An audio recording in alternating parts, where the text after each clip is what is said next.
पहाटेचे 4 वाजले होते. सगळा परिसर शांत होता. अचानक एका फ्लॅटमध्ये एक मोठा धमाका झाला. या स्फोटामुळे परिसरात घबराटीचे वातावरण पसरले. लोकांची गर्दी इमारतीसमोर झाली. घरमालकांसह अन्य लोकांनी 3ऱ्या मजल्यावर जाऊन पाहिले तेव्हा त्यांना धक्काच बसला. साऱ्या घरात केमिकलने आग लागली होती. तसेच संपूर्ण घरामध्ये मानवी शरीराचे सडलेले तुकडे पसरून पडले होते. हे भयचकित करणारे दृश्य पाहून घरमालकाने तातडीने जाऊन पोलीस ठाण्याला वर्दी दिली. तो मृतदेह राधाचा नवरा राकेशचा होता. पोलिसांनी राधाला पकडले आणि तिच्याकडे चौकशी केली. तेव्हा राधा नवरा गेल्यामुळे मोठ्याने रडत होती. पण पोलिसांनी तिच्यावर प्रश्नांची भडीमार केली तेव्हा तिने एक भयानक सत्य कथन केले. ते सत्य ऐकून पोलिसांच्या पायाखालची जमीन सरकली. राधाने आपला नवरा राकेशचा खून का केला असेल या व्हिडिओमध्ये सविस्तर पाहू. जर चॅनलवर नवीन असाल तर कलम 302 या मराठी चॅनेलला लगेच सबस्क्राईब करा. राधाचे लग्न होऊन ती नांदायला आली आणि तिला तिच्या नवऱ्याच्या कारभाराचा पत्ता लागला. तिचा नवरा राकेश साहनी हा अवैध दारू विक्री आणि तस्करीत सामील होता. गुन्हेगारीत राकेशच्या नावाचा चांगला दबदबा होता. तगडा बिंदास राकेश तिला पाहताक्षणीच आवडला होता. त्यामुळे तिने कसलाही विचार न करता त्याला पसंती दिली. राधा ही दिसायला देखणी होती. गोरापान रंग, सडपातळ बांधा असणारी राधा कोणालाही आकर्षित करेल अशी होती. तिच्या नजरेतील कामुकता भल्यांना घायाळ करत होती. तिची कामुक खुणशी नजर एखाद्याच्या नजरेला भिडायची तेव्हा तो गारच होत असायचा. राधासारखी कातील जवानी असणारी बायको मिळाल्याने राकेश खुश होता. त्याच्या अवैध धंद्यातील जोडीदार सुभाष कुमार शर्मा. सुभाषही तरुण होता, अविवाहित होता. गुन्हेगार असला तरी एखाद्या फिल्मी हिरोसारखा दिसायचा. राधाची ओळख सुभाष सोबत झाली. नवऱ्याच्या धंद्यातील मित्र असल्याचे तिला समजले तेव्हा ती त्याच्याशी आपुलकीने वागू लागली. दोघांमध्ये आता चांगलीच ओळख झाली होती. तशी राधाही राकेश आणि सुभाष यांच्यात तुलना करू लागली. सुभाष देखणा आहे, रोमॅन्टिक आहे, शिवाय कामही अक्कल हुशारीने करतो असे तिला वाटायचे. त्या मानाने तिचा नवरा राकेश आडदांड होता. प्रणयापेक्षा रासवट समागमात त्याला सुख वाटायचे. धंद्यातही त्याने नुकसानीचे निर्णय घेतले होते. त्यामुळे आता तिला राकेशपेक्षा सुभाष जास्त आवडू लागला. सुभाषच्या मनात देखील राधाबद्दल आकर्षण निर्माण झाले होते. ती आपल्याशी जवळकीने वागते याचा अर्थ तो समजून गेला होता. आता तोही नेहमीच राकेशकडे येत होता. राकेशला भेटणे हा एक बहाणा होता. तो राधाला बघण्यासाठी तिच्याशी बोलण्यासाठीच येत होता. तिच्या हे लक्षात आल्याने ती त्याला प्रतिसाद देत होती. तिच्या मनाची घालमेल सुरू असतानाच तिने हा प्रकार बहीण कृष्णा हिला सांगितला. कृष्णाने पतीच्याही कानावर बहिणीची भानगड घातली. पण राकेश गुंड असल्याने या फंदात कोणी पडले नाही. काही करून राधाला मिठीत घ्यायचे असा विचार सुभाषने केला होता.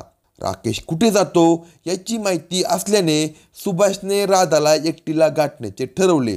संधी मिळताच त्याने तिला तिच्या घरात एकटीला गाठले. राकेश कुठे गेला असे म्हणत तो घरात शिरला तेव्हा ती हसत म्हणाली, तुमचा मित्र आहे, तुम्हाला माहित नाही का कुठे गेला? तो म्हणाला, तसं नाही. ती म्हणाली, खरं सांगा, कोणाला भेटायला आलाय, मित्राला की मला? तिचा इशारा समजल्याने त्याच्या मनातील भीती संपली.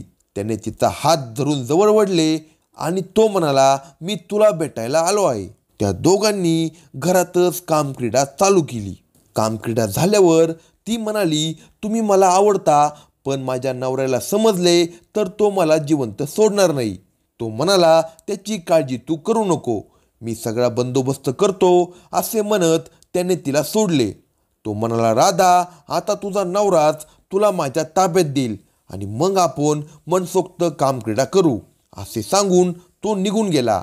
ती बुचकळ्यात पडली. तिला माहीत होते तिचा नवरा किती बदमाश आहे. त्यामुळे ती मनातल्या मनात घाबरून गेली होती. 2-3 दिवस असेच निघून गेले.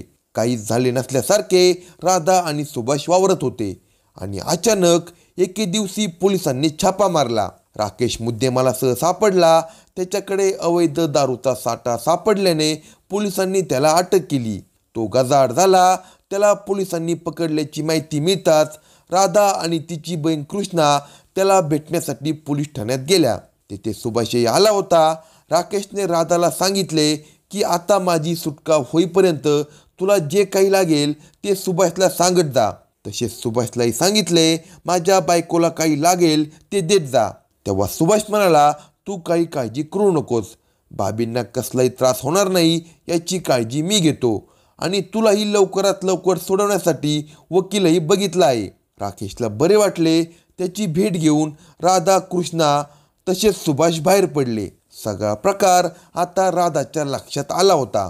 तर सुभाष आणि राधा यांच्यात बोलणे व्हावे या उद्देशाने तिच्या बहिणीने नवऱ्याला बोलावून घेतले. तेव्हा मी भाभींना घरी सोडतो, तुम्ही काळजी करू नका असे सुभाषने कृष्णाला सांगितले. कृष्णा नवऱ्यासह निघून गेली. तेव्हा सुभाष हसत राधाकडे बघत म्हणाला राधा आता काय म्हणतेस, तुझ्या नवऱ्याने सांगितले आहे तुला सगळे सुख द्यायला. राधा म्हणाली आता माझ्या सगळं लक्षात आलं आहे, हा सगळा तुमचाच प्लॅन आहे. तुझ्या नवऱ्याला वाटेतून दूर करण्यासाठी मीच पोलिसांना टीप दिली होती. तिला सगळा उलगडा झाला. तिच्यासाठी सुभाषने मित्राचा घात केला होता. आता ती त्याच्यासाठी नवऱ्याचा घात करायला तयार झाली. ते दोघे तिच्या घरी आले. एखाद्या नवविवाहित जोडप्याप्रमाणे घरात शिरताच त्याने तिला मिठीत घेतले. तिच्या देहाला घट्ट आवळून धरत तो तिचे ओठाचे चुंबन घेऊ लागला. तीही उत्तेजित झाली होती आणि त्या दोघांनी पलंगावर कामक्रीडा चालू केली. दमदार समागमानंतर ते दोघेही शांत झाले. दोघांनाही हवे ते सुख मिळाले होते. आता त्यांच्या सुखामध्ये कसलाच अडसर उरला नव्हता. आता तो रोजच तिच्याकडे येत होता. रात्रभर त्यांचा खेळ चालत होता. पण त्यांचा हा खेळ काही फार काळ रंगणार नव्हता, कारण राकेश काही फार मोठ्या गुन्ह्यात तुरुंगात गेला नव्हता. तो 2-3 महिन्यांनी परत आला आणि राधा सुभाषच्या मिलनात खंड पडला. पुन्हा सुभाषने राकेशला पकडून दिले. त्यातून सुटून आल्यानंतर मात्र राकेश पोलिसांपासून तोंड लपवत दिल्लीला पसार झाला. तो दिल्लीत राहू लागला. तर मुझफ्फरनगर येथे त्याची बायको राधा राहत होती. राधा एकटी राहते असे राकेशला वाटत असले तरी प्रत्यक्षात राधाने सुभाषबरोबर जणू संसारच थाटला होता. हे समजले तसा राकेश गांगरला. तो दिल्लीतून परत गावी आला. तो लपून राहत असला तरी गावातच होता. त्यामुळे राधाचे सुभाषबरोबर संबंध ठेवणे कठीण झाले. राधाने तेव्हा सरळ राकेशचे घर सोडले आणि ती सुभाषकडे राहायला गेली. आपली बायको आपल्या मित्राच्या नादी लागली. आपल्याला सोडून त्याच्याकडे जाऊन राहिली हे पाहून तो हतबल झाला. आता काय करावे हे त्याला सुचेना. तो सुभाषच्या घरी गेला. राधाची माफी मागून त्याने तिला घरी आणले. ती राकेश बरोबर नांदायला आली, पण ती काही फार दिवस त्याच्याकडे राहिली नाही. 8-10 दिवसांनी ती परत सुभाषकडे पळून जात होती. हे प्रकार वारंवार होऊ लागले. राकेश आणि सुभाष यांच्यात राधावरून वाद होऊ लागला. राधा नवरा राकेश बरोबर राहत असली तरी प्रियकर सुभाषशिवाय तिला करमत नव्हते. या नेहमीच्या वादातून कायमची सुटका करून घेण्यासाठी राधाला राकेश किंवा सुभाष या दोघांपैकी एकाशी संबंध ठेवावे लागणार होते. साहजिकच तिने सुभाषला पसंती दिली. तिच्या या निर्णयाला तिची बहीण कृष्णा आणि दाजी विकास यांनीही पाठिंबा दिला. आता राकेश विरोधात त्याची बायको राधा, मेवणी कृष्णा आणि साडू विकास, त्याचबरोबर मित्र सुभाष ही चौकडी तयार झाली. या चौघांनी मिळून राकेशचा काटा काढण्याचे निश्चित केले. राकेश हा आखाडी घाट येथील परिसरात बायकोसह राहत होता. तिथे त्याचे अन्य नातेवाईक राहत होते. तसेच तिथे दाट लोकवस्ती होती. त्यामुळे त्या परिसरात खून करून लपवणे कठीण होते. त्यासाठी निर्जन जागेचा शोध ते घेऊ लागले. त्याला बालुगड परिसरातील शर्मा यांच्या खोल्या भाड्याने दिल्या जातात याची माहिती मिळाली. त्याने शर्मा यांना गाठले. 3 मजली इमारतीतील सर्वात वरच्या मजल्यावरील फ्लॅट सुभाषने भाड्याने घेतला. नेहमीप्रमाणे नवऱ्याबरोबर भांडण करून राधा सुभाषच्या फ्लॅटवर राहण्यासाठी आली. तो 2-4 दिवसातच तिला नेण्यासाठी येणार हे तिला माहीत होते. तो येणार हे माहीत असल्याने मारेकरांनी सर्व तयारी पूर्ण केली. 2 दिवसात राधाने राकेशला फोन केला. मला भेटायला या असे सांगितले. वास्तविक तेव्हाच राकेशला शंका यायला हवी होती. त्याला सोडून सुभाषकडे जाणारी राधा आता आपल्याला कशाला बोलवत असेल, यात काहीतरी काळं असावं असा संशय येणे त्याला अपेक्षित होते. पण तसा संशय त्याला आला नाही. पत्नीने बोलावले. म्हणून तिने सांगितलेल्या पत्त्यावर तो पोहोचला. तेव्हा तिने दारू मटणाच्या पार्टीचा बेत आखला असल्याचे त्याला दिसले. त्याची बायको, मेवणी, साडू आणि त्याच्या बायकोचा प्रियकर असे सगळेच होते. राकेशही त्यांच्यात सामील झाला. दारू ढोसू लागला. त्यांनी त्याला भरपूर दारू पाजली. तो दारूच्या नशेत झिंगू लागल्यावर सुभाषने शांतपणे धारदार शस्त्र बाहेर काढले. दरम्यान राधाची बहीण आणि दाजी निघून गेले होते. आता राधा, राकेश आणि सुभाष तिघेच उरले होते. सुभाषने थंड डोक्याने क्रूरपणे मित्राचा गळा चिरला. तो ठार झाल्यानंतर मृतदेहाचे 8 तुकडे केले आणि प्लॅस्टिकच्या मोठ्या ड्रममध्ये ते तुकडे टाकले. तो ड्रम युरिया, मीठ, ॲसिड यासह अन्य केमिकलने भरलेला होता. यामध्ये तो मृतदेह विरघळवून टाकण्याचा त्यांचा प्रयत्न होता. पण मृतदेह सडणार असल्याने दुर्गंधी सुटणार होती. ती दुर्गंधी खोलीतून बाहेर पसरू नये यासाठी त्यांनी खिडकी दरवाजे बंद केले.